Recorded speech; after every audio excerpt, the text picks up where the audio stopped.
Radical की बात करते हैं जी। फ्री रेडिकल में सबसे पहले तो हमने ये देखना है कि क्या होगा, हमारे पास नंबर ऑफ एटम्स भी हो सकते हैं और एक एटम भी हो सकता है। तो चले हम यहाँ पर लिख देते हैं कि एटम हो या फिर हमारे पास क्या हो जी, नंबर ऑफ एटम्स हो। बहुत ज्यादा भी हो सकते हैं, 2 3 4 5 भी हो सकते हैं, और इससे ज्यादा भी उनकी हम कह सकते हैं कि क्वांटिटी हो सकती है। उसके बाद जो हम कहते हैं कि इनके पास क्या होना चाहिए जी, ऑड नंबर ऑफ इलेक्ट्रॉन होने चाहिए।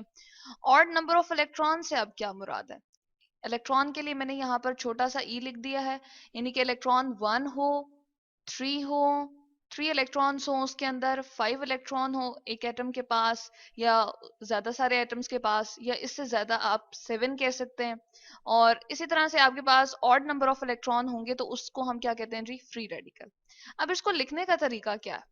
अब जैसे हाइड्रोजन का अगर फ्री रेडिकल में बनाना चाहूँ तो सबसे पहले तो हम उसका सिंबल लिखेंगे, और उसके बाद जो उसके ऑड नंबर ऑफ इलेक्ट्रॉन है उसको हम राइट टॉप कॉर्नर के ऊपर एक डॉट से रिप्रेजेंट कर देंगे। अब ये डॉट लिखने का मकसद क्या है जी, इसको मैं यहाँ पर लिख देती हूँ। ये आपको क्या शो कर रहा है? ये इलेक्ट्रॉन को शो कर रहा है, यानी कि इसका मतलब ये है इसके पास एक इलेक्ट्रॉन है।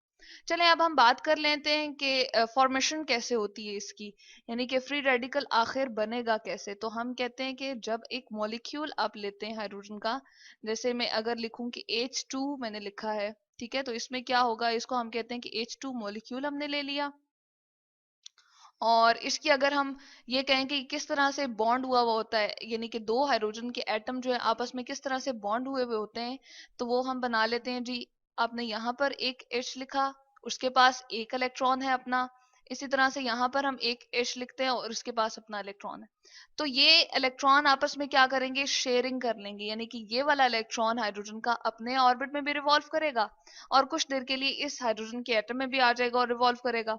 तो इसको हम कहते हैं कि जी ये क्या बन गया है, बॉन्ड। और बॉन्ड का मतलब क्या होता है, दो इलेक्ट्रॉन। तो यहाँ पर हम लिख देते हैं कि बॉन्ड इज इक्वल टू कितने इलेक्ट्रॉन जी, 2 इलेक्ट्रॉन्स। तो यहाँ पर हमने ये मेंशन कर दिया। अब होगा क्या कि ये हाइड्रोजन एटम, सॉरी हाइड्रोजन का मॉलिक्यूल जो है ये ब्रेक करेगा, यानी कि इस अपने बॉन्ड को ब्रेक करेगा। और किस तरह से ब्रेक करेगा जी, दरमियान से ब्रेक करेगा, और एक इलेक्ट्रॉन इस हाइड्रोजन के पास आ जाएगा और एक इलेक्ट्रॉन इस हाइड्रोजन के पास। तो यहाँ पर हम शो कर देते हैं कि यही वाला इलेक्ट्रॉन जो था वो इस वाले हाइड्रोजन के पास चला जाए, और यही ये वाला इलेक्ट्रॉन जो था वो इस वाले हाइड्रोजन के पास आ जाए। अब ये खुद ब खुद तो नहीं हो सकता कि हाइड्रोजन मॉलिक्यूल हमने लिया और जी वो खुद ब खुद जो है वो क्लीव होके या टूट के, सॉरी उसका बॉन्ड जो है दरम्यान से टूट जाएगा और वो रेडिकल में कन्वर्ट हो जाएगा। यहाँ पर हमें सनलाइट देना पड़ेगी। तो यहाँ पर हमें कोई अप्लाई करना पड़ती है कंडीशन, जिस तरह हम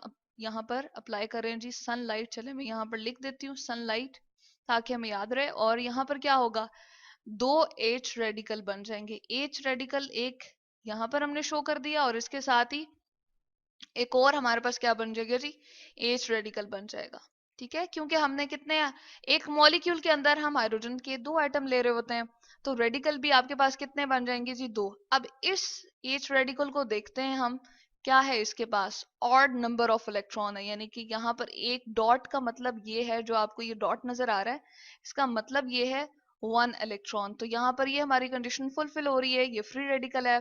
इसी तरह से अगर हम इस वाले को देखें तो अगेन इसका ये जो एक डॉट है वो क्या रिप्रेजेंट कर रहा है, ये जो अंदर हमने येलो कलर का बनाया है ये 1 इलेक्ट्रॉन है जी, और ये क्या है हमारे पास, हाइड्रोजन का फ्री रेडिकल।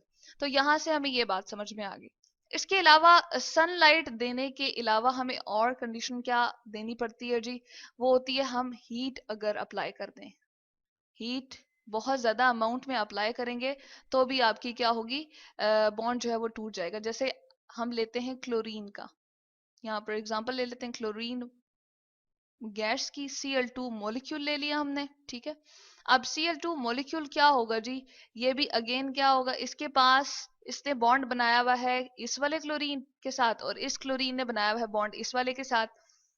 अब बॉन्ड हमेशा इनके दरमियान जो बनता है, जिस तरह हमने बात की थी वैलेंसी में कि कार्बन से आगे वाले जो एलिमेंट्स हमारे पास होते हैं उनके अंदर ऑक्टेट रूल अप्लाई हो रहा होता है, और ऑक्टेट रूल को ही फॉलो करते हुए वो अपना बॉन्ड बनाते हैं। यानी कि उनकी कंबाइनिंग पावर हम कहते हैं कि वो इस तरह से फुलफिल करते हैं कि उनके आखिरी वाले शेल में 8 इलेक्ट्रॉन होते हैं। तो हम कह सकते हैं कि इस वाले क्लोरीन के पास भी क्या होंगे, 8 इलेक्ट्रॉन होंगे। और इस वाले क्लोरीन के पास भी क्या होंगे 8 इलेक्ट्रॉन। और इस बॉन्ड का मतलब क्या था जी, हम शो कर रहे होते हैं एक एक इलेक्ट्रॉन। यानी कि इससे पहले क्या हुआ था, ये वाला एक इलेक्ट्रॉन जो इसके पास आ रहा है और ये वाला इलेक्ट्रॉन जो इसके ऑर्बिट में रिवॉल्व कर रहा है, तो ये इनके कितने कितने इलेक्ट्रॉन को पूरा कर रहा है जी, 8 इलेक्ट्रॉन को। और इनका ऑक्टेट जो है वो कंप्लीट हो रहा है। लेकिन अब हम क्या करते हैं जी, जब हम इसको हीट करते हैं तो क्या होगा कि ये हमारे पास यहाँ से क्लीव हो जाएगा। क्लीव होने से पहले अगर हम बात कर लें कि 8 इलेक्ट्रॉन हैं, तो अब ये फर्दर किसी से रिएक्ट नहीं करेंगे। ये हमने क्या बनाया जी, हमने पेरेंट मॉलिक्यूल बनाया है। ठीक है, इसको हम कह देते हैं, चलें, पेरेंट मॉलिक्यूल, जिससे आगे हम बात करने की कोशिश कर रहे हैं। अब क्या होगा, जैसे ही हमने हीट अप्लाई की या हमने चलें सनलाइट ही दोबारा से दे दी या हीट दी, तो क्या होगा जी, ये हमारे पास बॉन्ड ब्रेक हो जाएगा। ये जो क्लोरीन और क्लोरीन का बॉन्ड बना हुआ है, ये होमोलाइटिक ब्रेकेज इसमें आ जाएगी। होमोलाइटिक मैंने यहाँ पर टर्म इस्तेमाल किए, चले हम यहाँ पर लिख देते हैं कि इसके दरमियान क्या हो रही है, होमोलाइटिक ब्रेकेज हो रही है। चलें, इसको हम यहाँ पर लिख देते हैं होमोलाइटिक। होमोलाइटिक का मतलब होता है इक्वली, बराबर। ठीक है, और क्लेवेज या ब्रेकेज को हम कहते हैं कि टूटना किसी चीज का। तो यहाँ हम लिख देते हैं जी ब्रेकेज, और ये बॉन्ड इसका टूट गया। और इसमें यही होगा कि एक इलेक्ट्रॉन क्लोरीन वाला यहाँ चला जाएगा और इस बॉन्ड का एक इलेक्ट्रॉन जो है वो इस क्लोरीन के पास चला जाएगा। और ये क्या बन जाएंगे जी, आपके पास दो क्लोरीन के फ्री रेडिकल बन जाएंगे। तो यहाँ पर ये हमने मेंशन कर दिया कि दो हमारे पास क्लोरीन के फ्री रेडिकल बन गए। अब एक एक इलेक्ट्रॉन इनका जो है वो कम हो गया। पहले इस बॉन्ड की वजह से इसके क्लोरीन के 8 इलेक्ट्रॉन थे और इसी बॉन्ड की वजह से इस वाले क्लोरीन के 8 इलेक्ट्रॉन थे। लेकिन जब हमने इनको सेपरेट कर दिया तो अब इनके पास कितने रह गए जी, 7 इलेक्ट्रॉन, इसके पास भी और इसके पास भी कितने इलेक्ट्रॉन रह गए जी, 7 इलेक्ट्रॉन। तो अब इसको ऑक्टेट अपना कंप्लीट करने की जरूरत पड़ेगी, और जिसकी वजह से ये जो होंगे क्लोरीन फ्री रेडिकल, ये वाला भी और ये वाला भी, ये क्या हो जाएंगे जी, मोर रिएक्टिव हो जाएंगे। तो ये बात हमने यहाँ से देख ली कि आपके पास जो फ्री रेडिकल होते हैं वो मोर रिएक्टिव क्यों होते हैं अपने पेरेंट वाले मॉलिक्यूल से। हम कहते हैं Cl2 जो था उसको किसी के साथ कंबाइन होने की जरूरत नहीं पड़ रही थी क्योंकि उसका ऑक्टेट कंप्लीट था।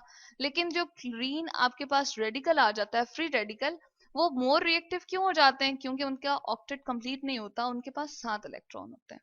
तो यहाँ से हमने उसकी फॉर्मेशन देख ली। इसके अलावा हम और भी बहुत सारे फ्री रेडिकल जी देख सकते हैं। जैसे ऑक्सीजन का फ्री रेडिकल हमने अगर शो करना हो तो हम इस तरह से बता सकते हैं। इसके अलावा अगर हमने मीथेन मिथाइल का CH3 का अगर हमने फ्री रेडिकल शो करना हो तो हम यूं करके बता सकते हैं। तो ये दो एग्जांपल्स हमने ले ली फ्री रेडिकल की। तो यहाँ से हमें समझ आ गया कि फ्री रेडिकल कैसे बनता है और उसको हम शो कैसे करते हैं, उसको रिप्रेजेंट कैसे करते हैं।